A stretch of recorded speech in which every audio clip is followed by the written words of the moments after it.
Shalom saudaraku yang terkasih di dalam Tuhan. Sebagai lanjutan dari suara nubuat dalam perjanjian lama, dari buku Karunia Nubuat dalam Alkitab dan Sejarah,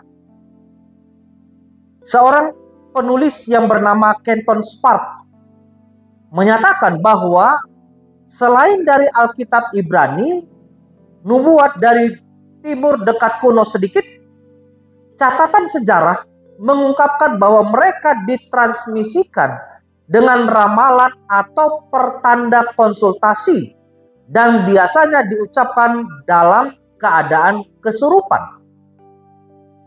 Di Mesir, para nabi dipekerjakan sebagai imam dan menggunakan berbagai praktik magis untuk memberikan informasi kepada para Firaun. Jadi kita bisa bayangkan saudara-saudara keadaan dulu dengan keadaan sekarang. Bahwa ketika di Mesir para nabi yang tanda kutip mereka dipekerjakan sebagai imam menggunakan berbagai praktik magis. Dan tentunya ini di bagian umat Tuhan, umat percaya di zaman sekarang tentunya ini tidak sesuai ya. Tetapi fungsi daripada imam itu adalah sebagai perantara antara manusia kepada Tuhan. Atau kalau fungsi dari nabi itu yang dimaksud adalah perantara antara Tuhan dan manusia. Dari Tuhan kepada manusia. Kecuali peristiwa di Mesir. Di Yunani, ucapan mantik yang membingungkan harus ditafsirkan oleh orang lain.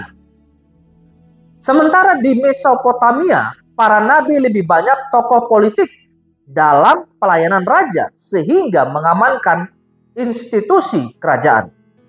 Jadi kita bisa lihat bahwa di berbagai tempat fungsi-fungsi dari nabi dan imam ini berbeda-beda. Dan kita bisa bandingkan juga dengan fungsi imam di zaman sekarang ataupun seandainya masih ada yang disebut sebagai seorang nabi, maka fungsinya di zaman sekarang itu berbeda. Di sisi lain, para nabi di Israel memiliki peran yang berbeda.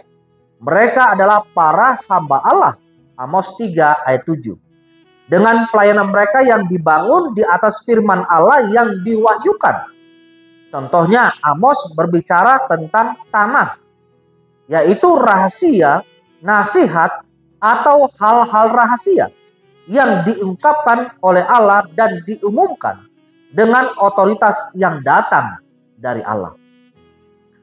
Dengan demikian saudara, mereka tidak dikendalikan oleh Allah tetapi diilhami oleh Allah. Dan menyatakan firman Allah kepada orang-orang, bahkan kadang-kadang menegur raja dan imam. Jadi ini adalah fungsi dari seorang nabi di zaman bangsa Israel. Mereka bergumul dengan nabi-nabi palsu. Jadi di zaman dulu juga sudah ada nabi-nabi palsu dan nabi-nabi yang dipilih oleh Allah ini bergumul untuk melawan nabi-nabi palsu. Tetapi peran unik mereka adalah memanggil orang untuk bertobat dan untuk memperbarui hubungan dekat dengan Tuhan mereka yang hidup. Seorang bernama John Oswald menjelaskan keunikan nabi-nabi Allah dalam menyampaikan pesan mereka. Tidak ada catatan tentang pekabaran Nabi Ibrani yang membutuhkan konfirmasi melalui ramalan. Fenomena nubuat tidak dapat dipisahkan dari peran dan fungsi nubuatan.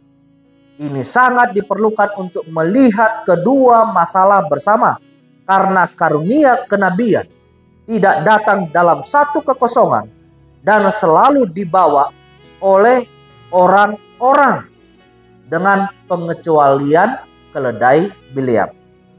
Sehingga dengan demikian aktivitas dan fungsi tidak dapat dibedah dan dipisahkan.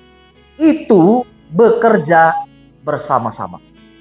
Jadi fungsi dari seorang nabi, fungsi dari seorang imam pada masa dulu di zaman perjanjian lama itu tidak bisa dibedakan.